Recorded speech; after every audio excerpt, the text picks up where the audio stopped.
As the latest Tom Cruise Mission Impossible film hits the big screen, it seems appropriate to look at the origins of this franchise. Where did it all start? How do we get from a classic 1966 television show to the blockbuster Hollywood franchise that it is today? Well, let's take a trip back in time to the original TV series and discover the essence of what makes this series great on this episode of Rerun Zone. Once upon a time, in a world before Tom Cruise and high-octane stunts, there was a TV show that dared to dream big. I'm talking about Mission Impossible, a trailblazing series that captivated audiences from 1966 to 1973, then reappeared briefly in 1988 to remind us of its sheer brilliance.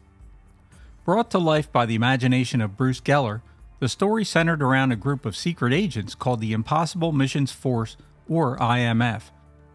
From foiling hostile governments to tripping up crime lords, no mission was ever too impossible for them.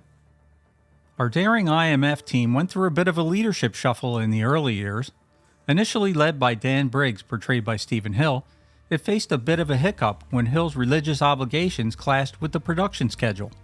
And thus, the baton was passed to Jim Phelps, played by the ever-charismatic Peter Graves, who took the helm and never looked back.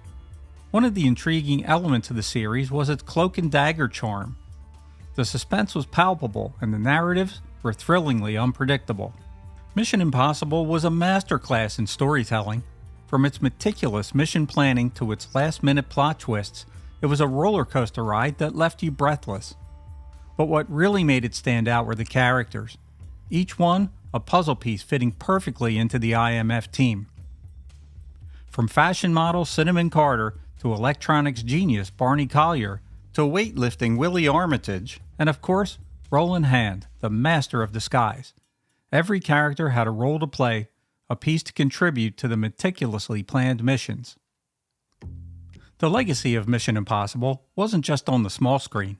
It left its mark on popular culture, coining the term self-destruct and giving us an iconic theme song, written by Argentinian jazz pianist Lalo Schifrin, that's instantly recognizable to this day. Then there were the special effects. When the fuse is lit, when the master plan unrolls, when the face masks are peeled off, these are the Mission Impossible moments that audiences hold their breath for.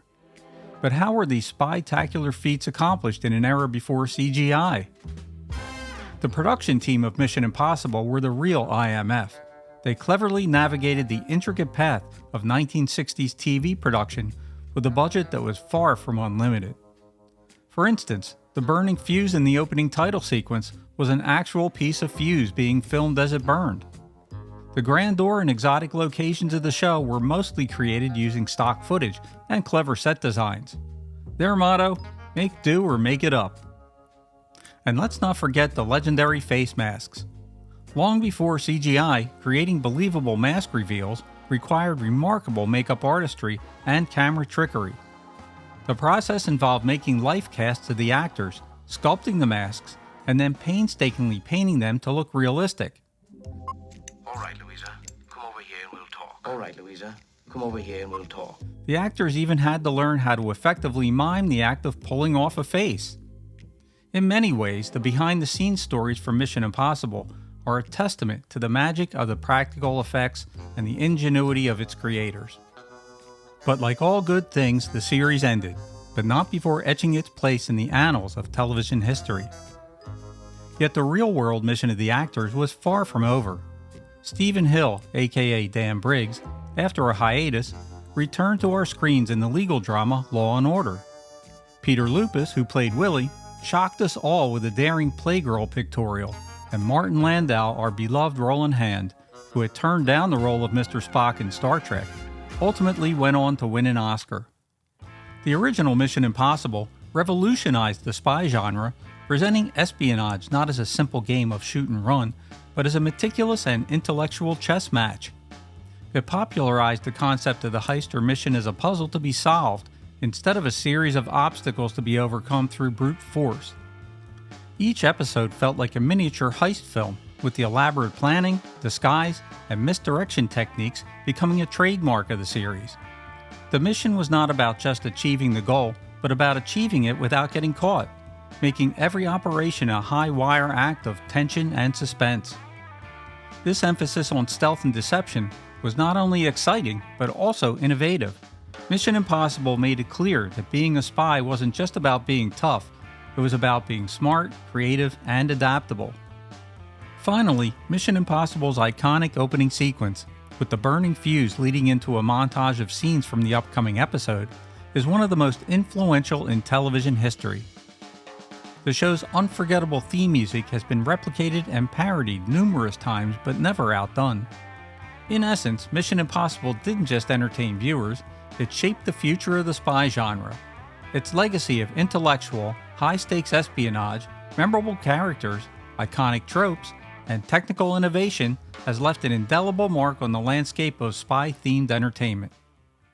So how did the original TV series and the film franchise compare? When we talk about Mission Impossible now, it's hard not to picture Tom Cruise hanging off a plane or scaling the Burj Khalifa in Dubai. The blockbuster film series, which debuted in 1996, reimagined the IMF for a new generation. For starters, the TV series had a very cerebral feel to it, with each mission focused on outsmarting the enemy through deception and intricate planning. Guns were rarely used, and brute force was almost always the last resort. While still celebrating the art of the con, the film series tends to lean more heavily into high-octane action sequences and death-defying stunts.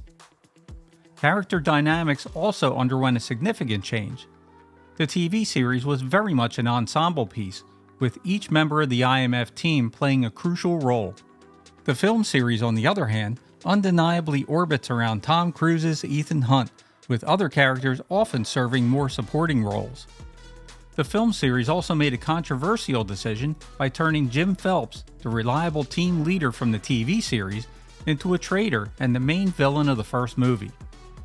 This decision was met with a negative reaction from fans of the original series, as well as actor Peter Graves himself, who declined to reprise his role when he learned of this plot twist. In the end, both the TV series and the film franchise offer their own unique takes on the Mission Impossible concept, each appealing to different tastes and generations of spy fiction aficionados. While the cinematic adaptation of Mission Impossible diverges significantly from the tone and approach of the original television series, it serves to showcase how the franchise can evolve and reinvent itself in different eras. Where the original series excelled with its thoughtful and intricate plots, the film adaptations leveraged their larger budgets to offer thrilling, action-packed sequences in a way that's distinctively contemporary.